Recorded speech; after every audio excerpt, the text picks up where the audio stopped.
আমি একজন হিন্দু মানুষ হয়ে জামাত ইসলামে কেন যোগ দিলাম? এই দেশে একমাত্র হিন্দু মুসলমান সবাই এই জামাত ইসলামের কাছে সুরক্ষা থাকবে। আর এখানে আছে আবুল কালাম আজাদ ভাই।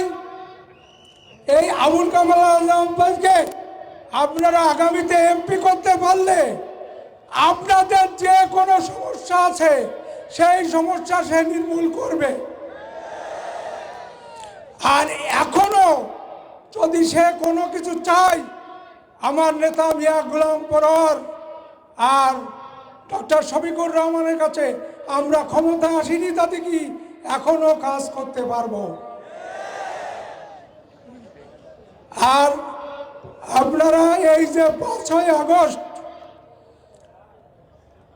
সাবেক প্রধানমন্ত্রী শেখ হাসিনা যদি 5ই আগস্ট 2 ঘন্টা দেরি করত, তার লাশ টুকরো টুকরো হয়ে যেত এই বাংলার মাটিতে। ফ্যাসিবাদ সরকারের স্থান এ দেশে আর হবে না। অমুক আসবে তমুক আসবে, কেউ আসবে না। আর যে পলাই যায় সে এদেশে আর আসে না, কোনোদিন আসেওনি।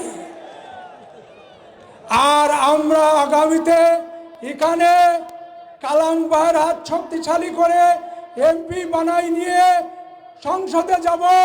আর আমরা আগামীতে আপনারা যদি সাথে থাকেন আমরা সংসদে যাবই। এই বলে আমার সংক্ষিপ্ত কথা শেষ করছি। সবাই ভালো থাকুন।